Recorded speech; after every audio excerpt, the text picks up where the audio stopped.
John F. Kennedy is seen as one of the most influential presidents of all time.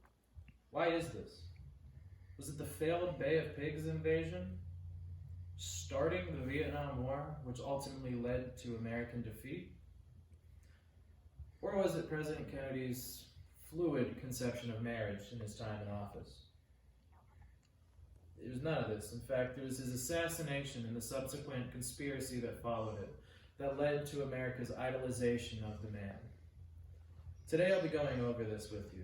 We're going to learn about who he was as president, the day that he was killed, and finally, the investigation into his murder. To really understand JFK's assassination, we need to learn a little bit about who he was when president. He's most often remembered for his foreign policy failures. He was responsible for the botched Bay of Pigs invasion, which saw the United States attempt to invade Cuba in order to liberate it from Fidel Castro's ruthless communist rule.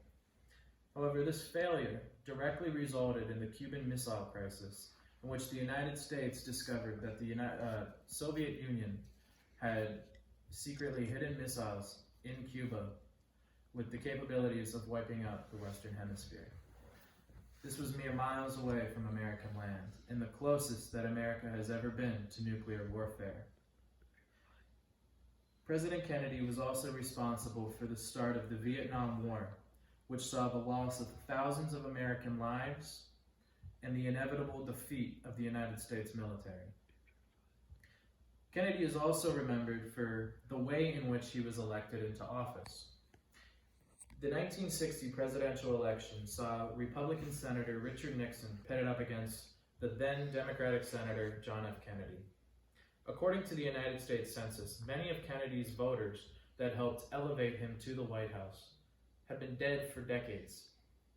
This election fraud ultimately made Kennedy many enemies.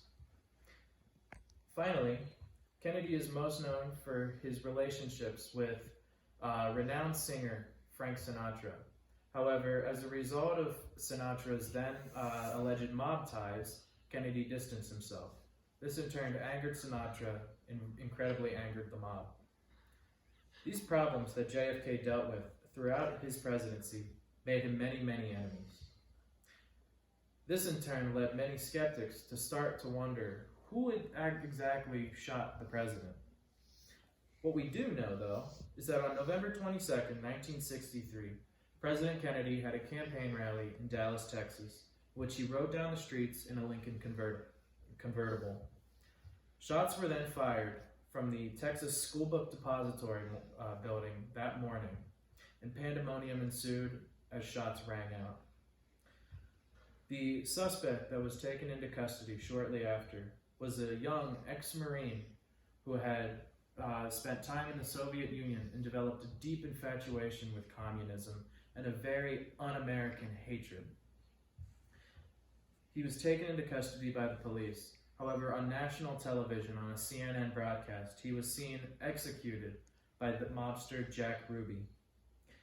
It was a result of this that the Warren Commission was started by the United States government to investigate the murder of John F. Kennedy. The conspiracy around the president's murder is due to this commission investigation, however. The government determined that Lee Harvey Oswald had in fact acted alone. However, according to the History Channel, this could not have been possible.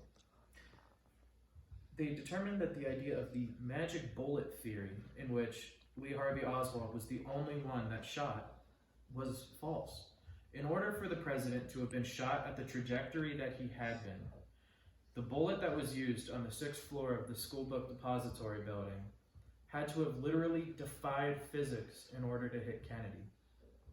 Additionally, the rifle that Lee Harvey Oswald had used fundamentally could not have shot the president as much as it did. The rifle was, in and of itself, incredibly inaccurate, and it took a long time to reload. However, the Warren Commission determined that he had pinpoint accuracy and that he had the ability to reload at least twice before the president was officially killed. Was this a government cover-up? We may never know. What we do know, though, is that the Kennedy administration was a dramatic period in history. For a man plagued in controversy, he has been renowned as one of the most influential presidents of all time. Today, we were able to look at who he was as President of the United States, the day that the president was shot, and finally the investigation that preceded it. While I told you as much has been reported to the American people, conspiracy has always followed. So I have to ask you all, who exactly killed President John F. Kennedy? Thank you.